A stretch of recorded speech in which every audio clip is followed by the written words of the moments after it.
Hi guys! Welcome back again sa aking video. Welcome back to my vlog.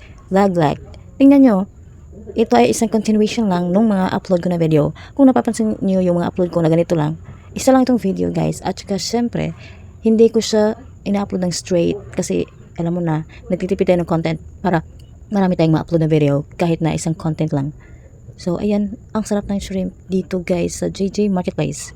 Pwede kayong pumunta dito at saka ilibre nyo ako guys. Saktong-sakto malapit na yung 13th month nyo. So, puntahan natin to guys. Sobrang sarap ng mga menu nila. For only 500 per head. Masarap yung menu nila. For only 500. May seafoods na. At saka may free drinks. May sweet corn. At saka merong mga seafoods talaga. Ganon. Yeah. At saka merong calamaris. Pero, hindi ko naintindihan yung calamaris ha. Hindi ko naintindihan yung lasa dyan. Next time, hindi ako mag-order ng calamaris. Iba naman ang o-orderin ko. Pero masarap yung ulam talaga nila. At meron silang sabaw. Meron silang iba't ibang mga menu na pwede nyong i-select for what you want in your life, okay? Kayo na bahalang pumili sa mga gusto nyong bilhin. Dahil basta ako, nakakatikim na ako dito. Oh, tingnan nyo.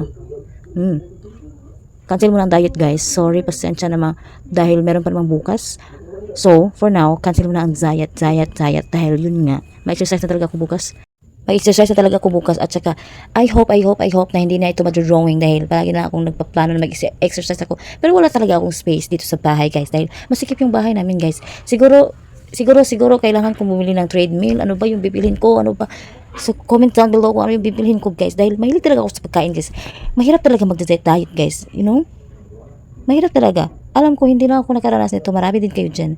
Kaya comment down below kung nakarelate kayo sa mga sinasabi ko guys.